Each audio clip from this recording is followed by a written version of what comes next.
Hello achievers, welcome to NET JRF makers. आज के हमारे इस लेक्चर में हम डिस्कस करने वाले हैं most important and most repeated questions of teaching aptitude. हमारे आज के टॉपिक में हम टीचिंग एप्टीट्यूड के उन कॉन्सेप्ट को पढ़ने वाले हैं जो एनटीए वालों ने अपने हर सेशंस के हर शिफ्ट के अंदर इन कॉन्सेप्ट से क्वेश्चंस पूछा ही पूछा है।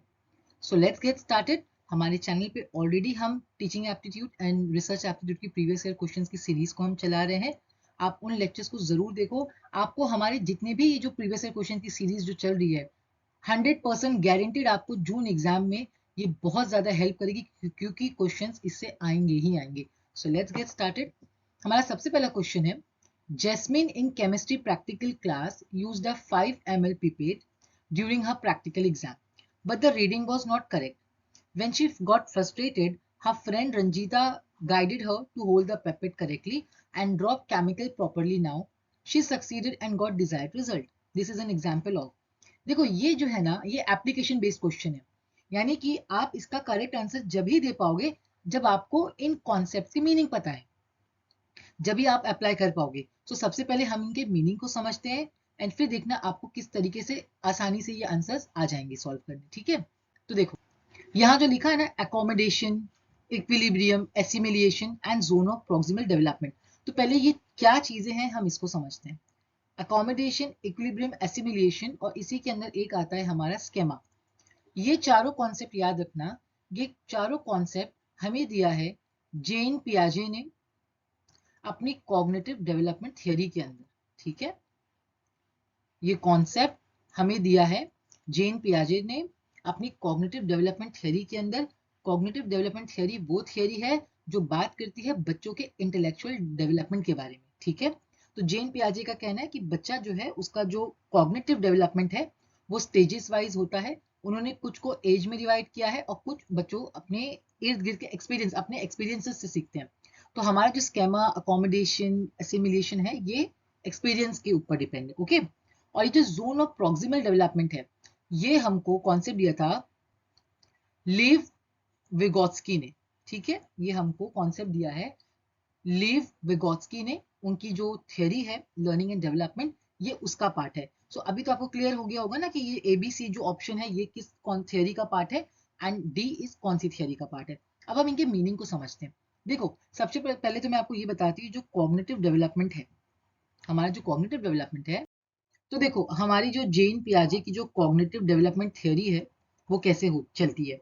ये बेसिकली एक जर्नी है। ठीक है, कॉग्निटिव डेवलपमेंट थ्योरी एक जर्नी है जो डिस इक्विलिब्रियम से इक्विलिब्रियम की तरफ जाती है। ठीक है, डिस इक्विलिब्रियम से इक्विलिब्रियम की तरफ जाती है। डिस इक्विलिब्रियम क्या होता है? ये होता है एक कंफ्यूजन वाला स्टेट, यानी जब बच्चा किसी नॉलेज को लेके कंफ्यूज्ड है, वो होती है जो कंफ्यूजन स्टेट होती है वो डिसइक्विलिब्रियम होती है।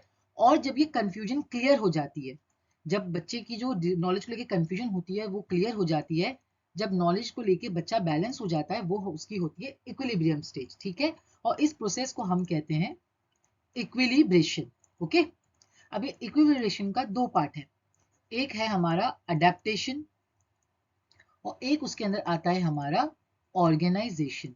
ओके, ये दोनों ही एक बहुत बड़ा प्रोसेस है, बहुत बड़ा टॉपिक अडेप्टेशन एक खुद है। अडेप्टेशन के अंदर दो पार्ट्स आते हैं, एक आता है एसिमिलिएशन, एक होता है हमारा अकोमोडेशन। ठीक है, एसिमिलिएशन अकोमोडेशन को समझने के लिए आपको सबसे इंपॉर्टेंट है पहले समझना, दैट इज स्केमा। अब ये स्केमा क्या होता है?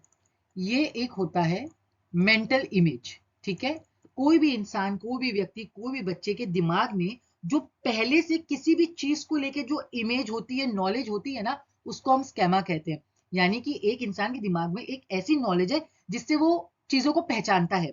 फॉर एग्जाम्पल एक बच्चा है, एक बच्चे के दिमाग में बॉल का क्या स्केमा है कि जो भी चीज गोल होती है और फेंकने के बाद बाउंस करती है वो क्या होती है? बॉल। यानी बच्चे के दिमाग में बॉल की पहचान ऐसे बनी हुई है। ठीक है, तो स्केमा क्या होता है? आपके दिमाग में, आपके मेंटल इमेज है ये, आपके दिमाग के अंदर जिन भी चीज की जो इमेज बनी हुई होती है, नॉलेज जैसी होती है, that is known as schema. I hope it is clear. अब एसिमिलिएशन क्या होता है? तो एसिमिलेशन का मतलब ये होता है आपके जो ऑलरेडी आपका जो स्केमा यानी जो आपके दिमाग में पहले से जो एक मेंटल इमेज या नॉलेज है, जब उस एग्जिस्टिंग नॉलेज के अंदर आप उसके साथ साथ न्यू नॉलेज को भी ऐड करते हो, अपडेट करते रहते हो, यानी पुरानी जो आपको पता है उसके साथ जब आप नई चीजों को भी ऐड करते हो, अपने आप को अपडेट करते रहते हो, दैट इज नोन एज एसिमिलिएशन। पुराना नॉलेज और नया नॉलेज दोनों साथ साथ में, ठीक है। जब पुराने नॉलेज के साथ आप नया नॉलेज जोड़ते हो, दैट इज, या इंफॉर्मेशन भी कह सकते हो आप, दैट इज असिमिलिएशन। अकोमोडेशन क्या होता है? अकोमोडेशन जो आपके दिमाग में स्केमा जो पहले से मौजूद है वो उसको पूरी तरीके से अल्टर कर देता है, ठीक है, या उसको मॉडिफाई कर देता है, यानी एकदम से एक न्यू नॉलेज को जो आपको पहले पता था उसे एकदम से मॉडिफाई कर देगा या एकदम से अल्टर करके एक न्यू बिलीव, एक न्यू इंफॉर्मेशन आपके दिमाग के अंदर जब सेट होती है, that is known as accommodation, ठीक है। तो अकोमोडेशन में क्या होता है? आप अपनी पुरानी नॉलेज को मॉडिफाई करते हो यानी कि बदलते हो, या एकदम से कोई न्यू इंफॉर्मेशन को आप ऐड कर लेते हो पुरानी नॉलेज को एकदम से हटाकर, ठीक है। तो ये होता है एसिमिलेशन, अकोमोडेशन एंड स्केमा। अब मैं आपको विद एग्जांपल समझाती हूँ तो आपको और ज्यादा क्लियर आएगा। देखो, ये बच्चे के दिमाग में बॉल का इमेज क्या है कि जो भी चीज गोल होती है और फेंकने के बाद बाउंस करती है, दैट इज बॉल। तो हर चीज उसको दुनिया की ऐसी बॉल ही लगती है। अब मान लो वो बच्चा जो है ना, उसके पेरेंट्स ने उसको ऑरेंज दिया। अब ऑरेंज भी गोल है, तो बच्चे के दिमाग में यही है, अब वो 1 साल का बच्चा, उसके दिमाग में यही है कि ये भी बॉल है। उसने क्या किया, वो बॉल को उठाया और फेंका, तो वो बॉल है ना बाउंस नहीं करा। ये बॉल क्योंकि संतरा है, ऑरेंज है, ये कहां से बाउंस करेगा?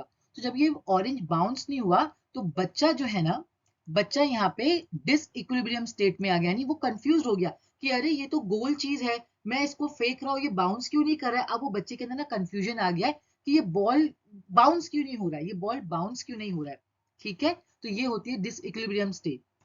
अब जब वो बच्चे की मदर या उसके मतलब दोनों पेरेंट्स अब क्या करेंगे, जब वो ऑरेंज को छील के उस बच्चे के मुंह में डालेंगे खाने के लिए, जब वो बच्चा उसको टेस्ट करेगा तो क्या होगा, अब वो अकोमोडेशन स्टेज होगा। अब अकोमोडेशन कैसे होगा? अब उसकी यहाँ पे नॉलेज मॉडिफाई हो रही है कि नहीं, गोल चीज सिर्फ बॉल नहीं होती है, ये तो संतरा है। उसको नई चीज पता चल गई, उसका जो कंफ्यूजन है यहाँ पे खत्म हो गया। उसको ये समझ में आ गया कि ये गोल चीज जो बाउंस नहीं करी, जो अभी मैंने देखी है, ये क्या है, ये ऑरेंज। यहाँ पे उसको एक न्यू नॉलेज मालूम पड़ गई ना, अब वो उसको दोबारा बॉल कभी नहीं बोलेगा। तो अकोमोडेशन क्या है, जो पुराना जो दिमाग में मेंटल इमेज था उसको एकदम से मॉडिफाई कर देना, उसको अल्टर कर देना, ठीक है। अब एसिमिलेशन देखो क्या होता है। एसिमिलेशन, मान लो अब ये बच्चे के दिमाग में बॉल तो थी, ठीक है। अब देखो एसिमिलेशन का एग्जाम्पल क्या है, बच्चे के दिमाग में बॉल तो था ही, ठीक है। अब मान लो उसके पेरेंट्स ने उसको tennis ball, season ball, football वाला बॉल, बास्केटबॉल का बॉल, वॉलीबॉल में जो बॉल्स यूज होते हैं, उसको सब ये बॉल उसको उसके पेरेंट्स ने दिलाया। अब क्या हुआ, बच्चे के दिमाग में क्या हुआ, जो ऑलरेडी उसके दिमाग में स्केमा था कि भाई ये जो बॉल है, जिससे छोटा बॉल जिससे मैं खेलता हूँ, इसके अलावा भी और अलग अलग टाइप्स के बॉल होते, अब ये भी इसके नॉलेज के अंदर ऐड हो गई, ये हो गया एसिमिलिएशन।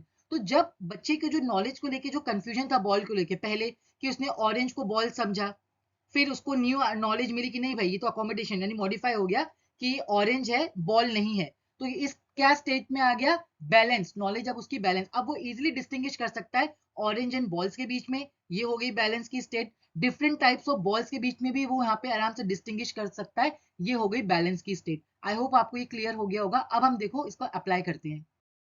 तो देखो ये तीनों ऑप्शन का मीनिंग आपको समझ में आ गया। ये जो फोर्थ ऑप्शन है, जोन ऑफ प्रॉक्सिमल डेवलपमेंट, देखो ये कॉन्सेप्ट क्या बोलता है, इसका मतलब ये कि एक लर्नर या एक student with help and without help उसके अंदर कितना डेवलपमेंट होता है, ठीक है।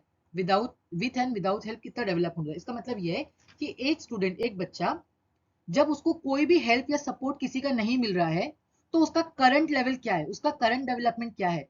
और जब उसको किसी एक्सपर्ट का सपोर्ट मिलता है, चाहे वो टीचर्स का हो चाहे वो फ्रेंड्स का हो, ठीक है, जब उसको किसी एक्सपर्ट का सपोर्ट या किसी का भी सपोर्ट मिलता है तो वो सपोर्ट मिलने के बाद उसके अंदर कितना डेवलपमेंट होता है, ये दोनों के बीच के डिफरेंसेस को हम इससे समझते हैं, ठीक है। देखो जैसे ये क्वेश्चन में क्या बोला है, जो जेस्मिन है वो प्रैक्टिकल कर रही है लेकिन she is not able to perform that, correct.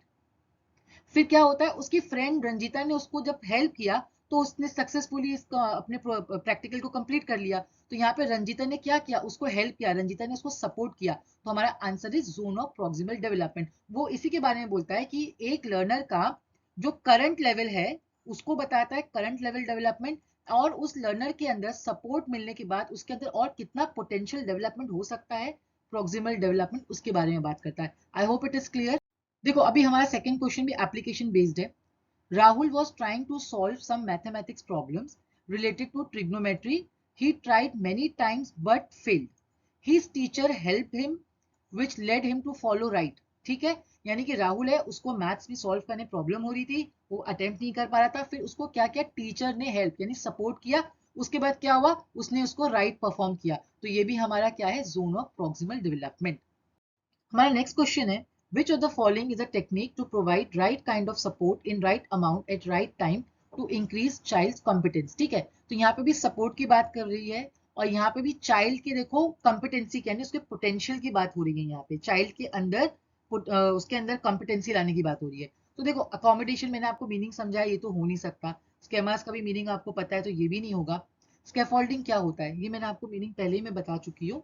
Scaffolding का मतलब ये होता है, टीचर स्टार्टिंग में फुल सपोर्ट देती है बच्चे को, जैसे जैसे बच्चा जो है ना चीजों को सीखने लगता है, बच्चे के अंदर ग्रोथ होने लगती है, टीचर धीरे धीरे ना अपना सपोर्ट कम करती जाती है, और एंड में जाके बच्चा जो है ना वो इंडिपेंडेंटली इतना कॉम्पिटेंट बन जाता है, इतना उसके अंदर पोटेंशियल ग्रो हो जाता है कि बच्चा अब इंडिपेंडेंटली काम करने लग जाता है। फॉर एग्जाम्पल, जब टीचर फर्स्ट टाइम समझ जाओ एबीसीडी लिखना जब बच्चों को सिखाया जा रहा था, तो क्या आता, टीचर हाथ पकड़ के सिखाती थी ना, और जैसे जैसे बच्चों को आ जाता है, क्या होता है, धीरे धीरे टीचर सपोर्ट अपना कम करती है, बाद में इंडिपेंडेंटली क्या हो रहा है, बच्चा कुछ भी अच्छे से लिख पा रहा है, cursive writing everything is he is able to write. ठीक है, तो ये स्कैफोल्डिंग से क्या होता है, स्टार्टिंग में बच्चे को पूरा सपोर्ट दिया जाता है, और जैसे जैसे बच्चा डेवलप होने लगता है, उसके अंदर कॉम्पिटेंसी आने लगती है, पोटेंशियल उसका बढ़ते जाता है, टीचर अपना सपोर्ट जो है ना रिड्यूस करते जाके एकदम खत्म कर देती है। तो स्कैफोल्डिंग इज द आंसर। ठीक है, असिस्टेंट क्या होता है, टीचर तो देखो हर तरीके से बच्चों को असिस्ट करती है ना। ठीक है, I hope it is clear now. हमारा नेक्स्ट क्वेश्चन है, in order to identify individual differences of learners in class which of the following can be used by a teacher. तो यहाँ पे जो 4 टाइप्स ऑफ असेसमेंट दिए है, इनमें से कौन से असेसमेंट कंडक्ट करने से टीचर को क्लास में जो बच्चे हैं उनके बीच का इंडिविजुअल डिफरेंसेस जो है ना समझ में आएगा। एक चीज और देखो, कई जगह पे चेंज करके सबमिटिव इवैल्यूएशन, सबमिटिव असेसमेंट लिखा होता है, आप कंफ्यूज नहीं होना, वो एक ही चीज की बात कर रहे हैं। ठीक है, तो देखो असेसमेंट या इवैल्यूएशन दो तरीके से करा जाता है, एक होता है on the basis of instruction, ठीक है, और एक होता है on the basis of reference. तो जो असेसमेंट या इवैल्यूएशन हम इंस्ट्रक्शन के बेसिस पे करते हैं, उसमें जो है ना, एक होता है हमारा बिफोर इंस्ट्रक्शन, यानी कि इंस्ट्रक्शन से पहले, एक होता है ड्यूरिंग इंस्ट्रक्शन, यानी इंस्ट्रक्शन के बीच में, और एक होता है हमारा आफ्टर इंस्ट्रक्शन, यानी इंस्ट्रक्शन के खत्म होने के बाद। ओके, तो जो बिफोर इंस्ट्रक्शन होता है उसके अंदर आता है हमारा प्लेसमेंट इवैल्यूएशन, या जिसको हम प्लेसमेंट असेसमेंट भी कहते हैं।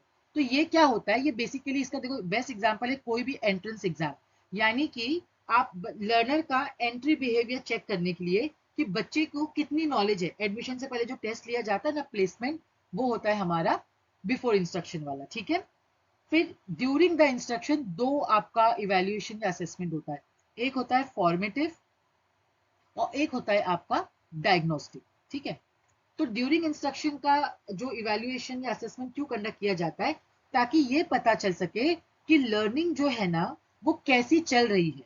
ठीक है, लर्निंग कैसी चल रही है, बच्चों को समझ में आ रहा है या नहीं आ रहा है। तो इसमें क्या होता है, जैसे हमारा जो फॉर्मेटिव है, फॉर्मेटिव को हम लोग इंटरनल वैल्यूएशन भी कहते हैं, इंटरनल वैल्यूएशन। इसका बेस्ट एग्जांपल है जैसे कि टीचर क्लास में पढ़ा रही है, बीच बीच में बच्चों को उठा के क्वेश्चंस पूछना, ये आता है आपके फॉर्मेटिव इवैल्यूएशन यानी फॉर्मेटिव असेसमेंट के अंदर।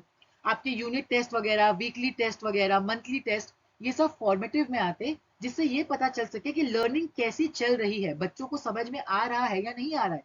ओके, डायग्नोस्टिक टेस्ट क्या होता है, डायग्नोस्टिक टेस्ट इसलिए कंडक्ट किया जाता है ताकि बच्चों को लर्निंग के अंदर क्या डिफिकल्टीज आ रही है, प्रॉब्लम्स आ रही है, इसको पता लगाने के लिए। इससे क्या होता है, अगर हमको ये पता चल जाएगा कि भाई बच्चे को कहाँ पे डिफिकल्टी आ रही है, तो हम है ना रिमेडियल टीचिंग कर सकते हैं, यानी कि वापस से उनको रीटीच कर सके, इसलिए करा जाता है। इसके बाद आता है हमारा आफ्टर इंस्ट्रक्शन। तो आफ्टर इंस्ट्रक्शन क्यों किया जाता है, यानी कि टीचर को जो भी पढ़ाना है, यानी ये आपके होता है एंड में, चाहे अभी आपका सेमेस्टर बोल लो या फाइनल एग्जाम, तो जो भी आपके टेस्ट सेमेस्टर एग्जाम जो आपके होते हैं या जो आपका एग्जाम फाइनल होता है ना, ये आता है अब आपका सबमिटिव।